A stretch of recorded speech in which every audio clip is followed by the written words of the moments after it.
Students, आज की जो आपकी वर्कशीट है वो वर्कशीट नंबर 13 है। डेट है आपकी 9/11/2020। विषय है आपका सामाजिक विज्ञान। कक्षा 7th की ये वर्कशीट है और आज का आपका टॉपिक है वो है समानता। समानता सब जानते होंगे, जब हर एक व्यक्ति एक दूसरे को अपने समान समझ लेता था उसी को समानता कहते हैं। इन द सेंस भारत जैसे देश में हर व्यक्ति समान है कानून की नज़र में। सिर्फ अगर कानून की नज़र से देखा जाए तो हर व्यक्ति समान है, चाहे वो अमीर हो, गरीब हो, ऊंचा हो, नीचा हो, कोई भी व्यक्ति हो, वो सब समान है। तो डिस्कस करते हैं आज के टॉपिक को।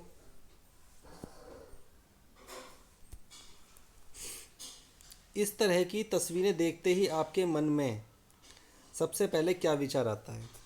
यानी कि अब आपने ये तस्वीर देखी, एक ये तस्वीर देखी, एक ये तस्वीर और एक ये तस्वीर, तो आपके मन में कुछ विचार आया होगा। आगे डिस्कस कर लेते हैं। भारत जैसे लोकतांत्रिक देश में सब वयस्कों को मत देने का अधिकार है। सभी को पता है कि भारत जैसे लोकतांत्रिक देश में हर व्यक्ति को अपना वोट डालने का अधिकार है, चाहे वो अमीर हो या वो गरीब हो, चाहे उसका कोई भी धर्म हो, शिक्षा का स्तर, जाति कुछ भी हो, वे गरीब हो या अमीर हो, सभी को वोट डालने का अधिकार है। इसे सार्वभौमिक वयस्क मताधिकार कहते हैं। यानी कि जब हर व्यक्ति को वोट डालने का अधिकार है, चाहे वो उसने शिक्षा ली हो या ना ली हो, वो अमीर हो या गरीब हो, उसका धर्म जाति कुछ भी हो, जब वो अपने हिसाब से वोट डालता है अपनी मर्जी से, तो इसी को सार्वभौमिक वयस्क मताधिकार कहते हैं। इसके लिए उसकी जो उम्र है वो 18 वर्ष या उससे अधिक होनी चाहिए। कहा जाता है कि सार्वभौमिक वयस्क मताधिकार का विचार समानता के विचार पर आधारित है। यानी कि जब हम सार्वभौमिक वयस्क मताधिकार की बात करते हैं तो हम सबसे पहले क्या करते हैं? समानता की बात करते हैं, क्योंकि हर व्यक्ति को वोट का अधिकार है, चाहे वो अमीर हो या गरीब हो, कोई डिफरेंस नहीं है, सबके पास एक ही वोट होता है अपना। तो सार्वभौमिक वयस्क मताधिकार जो है वो हमें समानता के विचार पर आधारित है, क्योंकि यह घोषित करता है कि देश का हर वयस्क स्त्री पुरुष, चाहे उसका आर्थिक स्तर, जाति कुछ भी क्यों ना हो, एक वोट का हकदार है। वो डिपेंड नहीं करता कि वो स्त्री और पुरुष है, उसकी जाति क्या है, उसकी आयु डिपेंड करती है 18 वर्ष या उससे अधिक होनी चाहिए। बाकी और कोई भी चीज़ से कोई मतलब नहीं है, जाति, धर्म, लिंग, अमीरी, गरीबी, शिक्षा, अनपढ़, गंवार, जो भी हो ये चीज़ें कोई मायने नहीं रखती, सभी व्यक्ति को वोट डालने का अधिकार है। आगे डिस्कस कर लेते हैं। बहुत से लोग हैं जो भारतीय लोकतंत्र में रहते हैं, जिन्हें मताधिकार प्राप्त है, लेकिन जिनका दैनिक जीवन और कार्य करने की स्थितियां समानता से बहुत दूर हैं।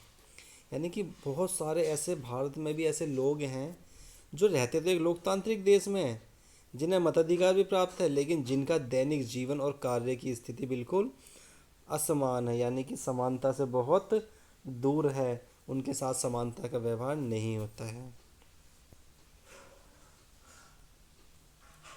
तो हम कह सकते हैं कि राजनीतिक रूप से सभी समान हैं, लेकिन सामाजिक रूप से असमानता कई क्षेत्रों में मौजूद है। यानी कि राजनीतिक रूप से तो सबको वोट का अधिकार है, सब समान है, लेकिन सामाजिक स्थिति की जब बात आती है तो लोगों के साथ भेदभाव होता है, वहाँ पे उनके साथ असमानता हो जाती है। अक्सर कुछ लोगों के साथ असमानता का व्यवहार बस इस कारण से होता है कि उनका जन्म किसी जाति, लिंग या धर्म में हुआ है और वे उच्च वर्ग के हैं या वो मध्यम या निम्न वर्ग के हैं। यानी कि ये कारण बन जाता है। कुछ लोग ये समझते हैं कि उनकी जाति बहुत ऊंची है, कुछ ये समझते हैं कि उनकी जाति बहुत नीची है, कुछ अमीरी, गरीबी, कुछ आर्थिक स्थिति ये सब चीज़ें क्या बन जाती हैं? असमानता का कारण बन जाती हैं समाज में। असमानता के कुछ लक्षण हैं, यहाँ पे डिस्कस कर लेते हैं। सामाजिक असमानता के कुछ कारण जिनसे सामाजिक असमानता फैलती है। सबसे पहले धर्म। यानी कुछ लोग ऐसा समझते हैं कि उनका धर्म सर्वोपरि है और दूसरों का धर्म जो है वो उनसे नीचा है, तो ये क्या बन जाता है? एक असमानता का कारण बन जाता है। जब लोग अपने धर्मों को सबसे ऊंचा मानते हैं और दूसरे के धर्म को बिल्कुल महत्व नहीं देते हैं।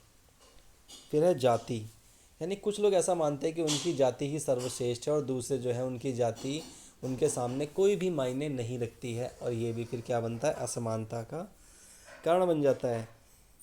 लिंग, स्त्री और पुरुष, यानी कि पुरुष हमेशा ये समझता है कि स्त्री जो है वो उसके बराबर नहीं है, जो कि समाज में एक असमानता का कारण बन जाता है। और फोर्थ है आर्थिक स्थिति, अमीर और गरीब, यानी कि एक अमीर व्यक्ति एक गरीब व्यक्ति को हमेशा नीची नज़रों से देखता है, उसे अपने स्टेटस के बराबर नहीं समझता है, जो कि एक आगे चल के एक असमानता का कारण बन जाता है। जब लोगों के साथ असमानता का व्यवहार होता है तो उनकी गरिमा को ठेस पहुंचती है, यानी कि जब किसी के साथ असमानता का व्यवहार होगा तो उसकी गरिमा को ठेस पहुंचती है। हर कोई समान सम्मान और गरिमा का हकदार है, यानी कि लोकतांत्रिक देश में हर व्यक्ति को समान समानता और गरिमा का अधिकार है। इस बात से कोई फ़र्क नहीं पड़ता कि वो अमीर है या गरीब है, लेकिन फिर भी हमारे देश में ये सब चीज़ आज भी हो रही है।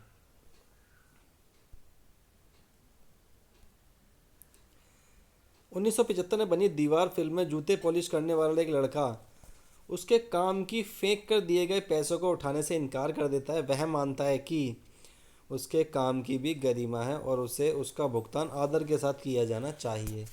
जो कि आप सबने देखी होगी, अमिताभ बच्चन की ये दीवार फिल्म है, जब वो जूते पॉलिश कर रहा होता है बचपन में, तो जूते पॉलिश करने के बाद एक व्यक्ति उसके जूते पॉलिश के जो पैसे हैं वो फेंक कर देता है। तो वो बच्चा ये कहता है कि मैंने अपना काम किया है और मेरे भी मेहनत के पैसे हैं, तो आप मुझे फेंक कर ना दें, मुझे अपने हाथ में पैसे दें, क्योंकि मेरी भी कोई इमेज है। मैं काम कोई सा भी कर रहा हूँ लेकिन मेरी भी कुछ इमेज है।